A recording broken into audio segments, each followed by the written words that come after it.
kali ini kita akan melanjutkan perkuliahan yang sudah kita lewati 6 kali pertemuan, dan kali ini yang akan dibahas itu ini betul-betul statistik inferensial. Jadi sekali lagi, statistik inferensial itu tidak lain bertujuan mengambil kesimpulan populasi berdasarkan sampel yang diambil dari populasi tersebut. Nah, hal pokok di dalam statistik inferensial sebetulnya adalah tentang bagaimana menguji sebuah hipotesis. Sebuah hipotesis itu dapat dipandang juga sebagai jawaban sementara untuk rumusan masalah dari sebuah penelitian. Nah, untuk mengenali bagaimana cara menguji sebuah hipotesis, kali ini kita bahas tentang uji hipotesis min tunggal. Jadi di sini kalau ada min tunggal, mestilah nanti ada double min. Nanti itu akan dibicarakan setelah pertemuan ini.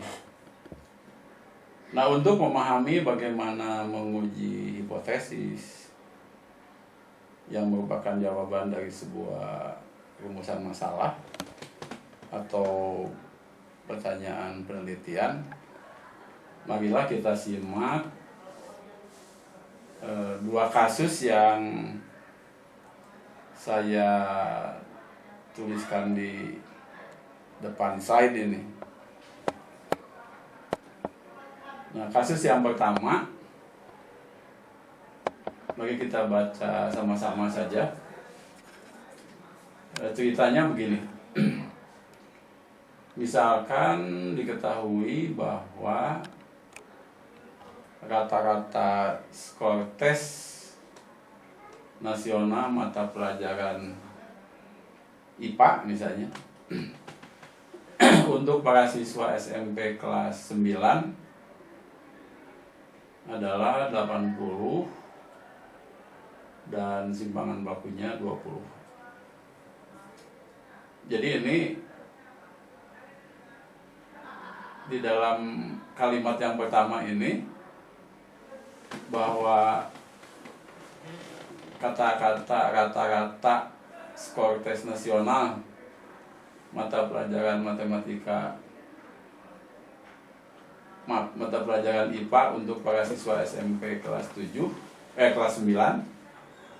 adalah 80, sudah tentu ini merupakan rata-rata dari sebuah populasi karena ini tes nasional. Simpangan bakunya 20.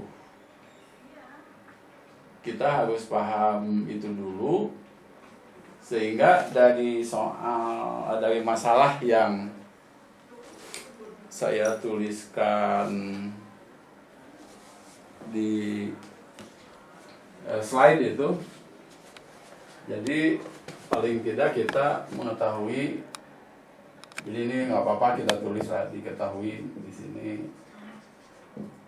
Langsung saja kita tulis ini mu X untuk rata-rata ujian nasional IPA itu 80 dan simpangan bakunya 20. Andaikan itu diketahui. Nah, ketika membaca laporan yang ada dalam slide tadi, ada seorang kepala dinas di sebuah provinsi agak kaget melihat rata-rata nasional tes IPA kelas 9 itu 80. Nah, kenapa kaget? Karena kepala dinas di provinsi tertentu itu, katakanlah provinsi A, kepala dinas itu, dia berpikir bahwa guru IPA di sekolahnya di bawah provinsinya itu hampir 80% sudah tersertifikasi. Yang kedua,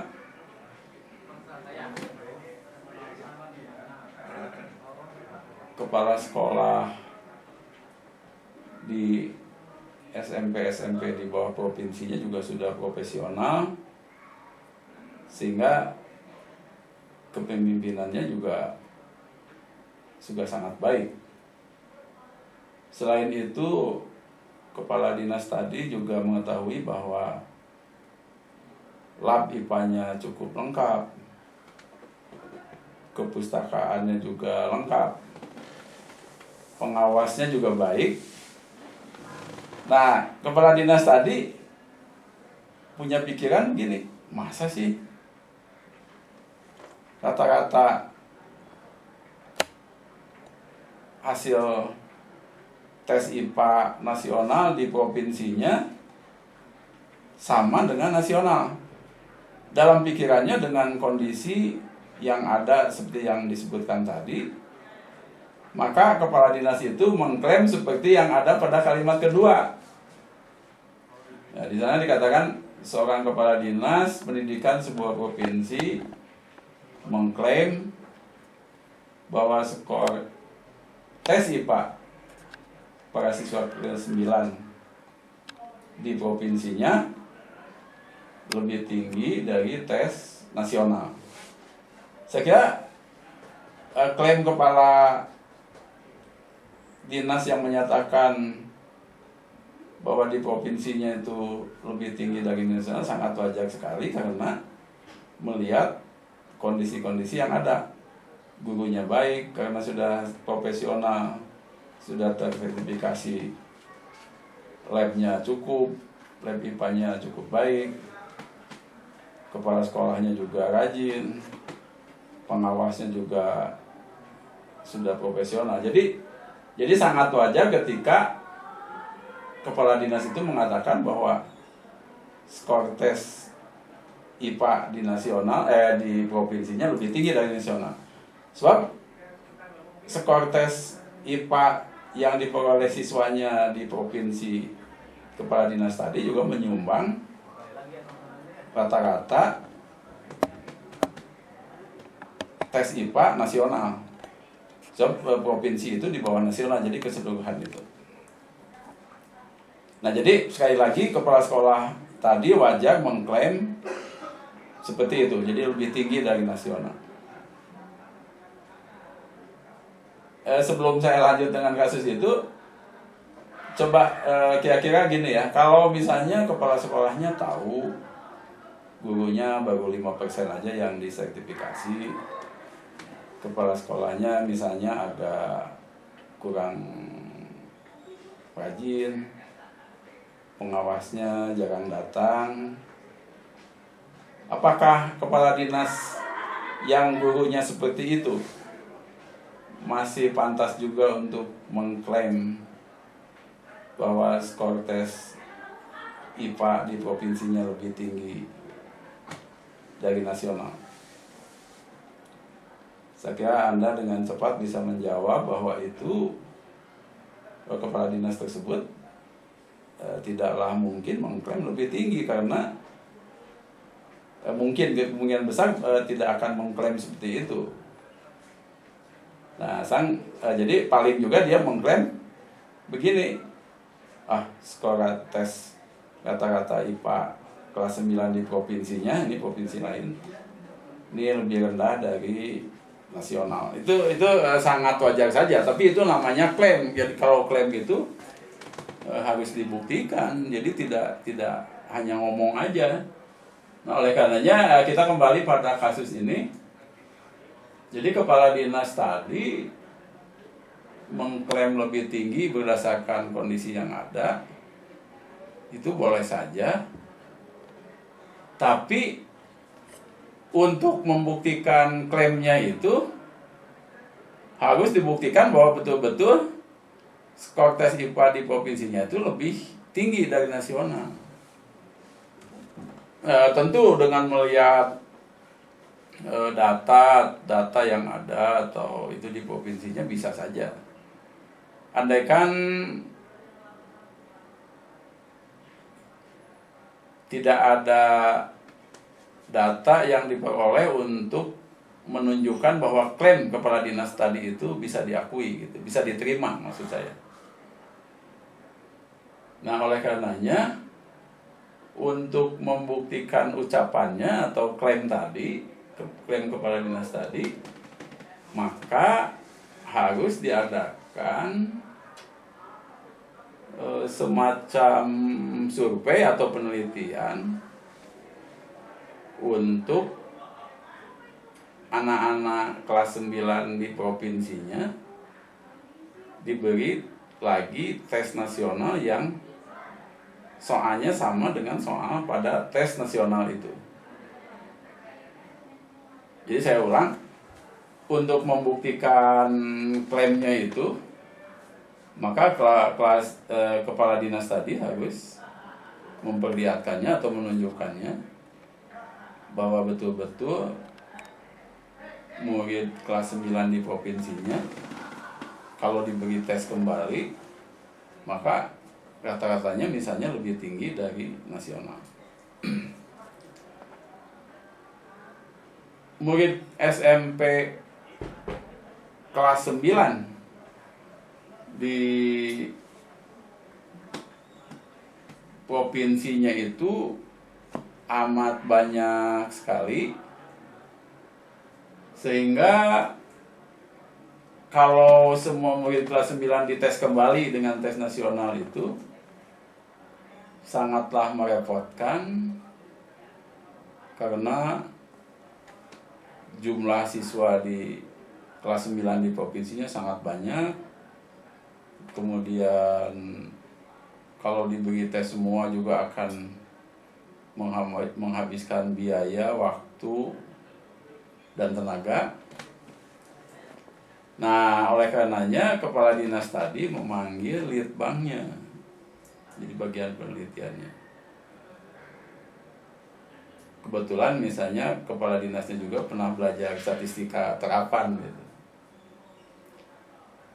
Nah, lalu berkonsultasi dengan ketua litbang di provinsi itu, lalu ketua litbangnya mengatakan begini, ya udah Pak, untuk membuktikan klaim Bapak tadi bahwa skor IPA kelas 9 di provinsi kita lebih tinggi dari nasional, maka kita berikan tes.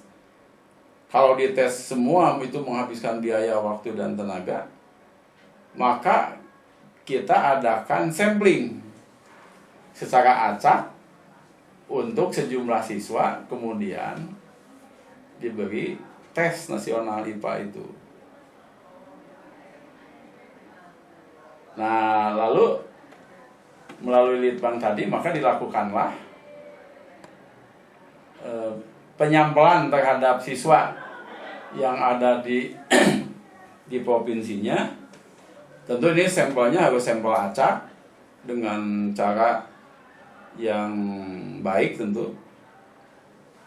Nah, setelah itu, setelah diambil acak, katakanlah ambil 100 siswa, jadi ini keterbatasan biaya, jadi diambillah 100 orang siswa, kemudian diberi tes kembali IPA kelas 9. Ternyata hasilnya dari yang 100 itu rata-ratanya itu 83 dari 100 orang itu. Jadi setelah dilakukan tes terhadap 100 siswa, ternyata diperoleh rata-ratanya itu 83. Nah, lalu di situ kan ada pertanyaan. Dengan hasil tersebut, apakah klaim kepala dinas tadi sudah dapat diterima? Lalu kalau tidak atau bisa diterima, mengapa?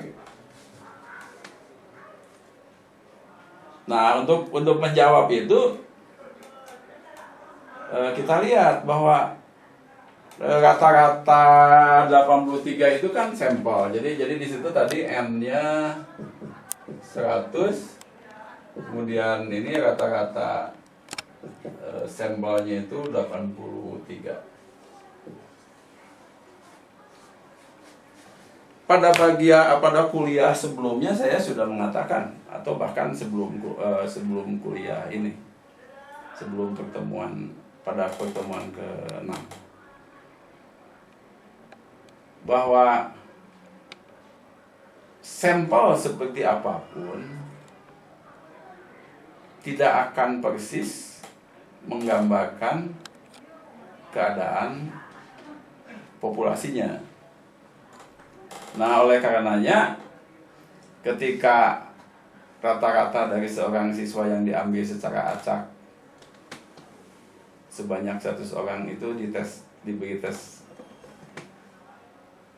IPA dengan soal yang nasional tadi, diperoleh rata-ratanya 83, klaim kepala dinas tadi belum dapat diterima karena rata-rata 83 itu adalah rata-rata sampel.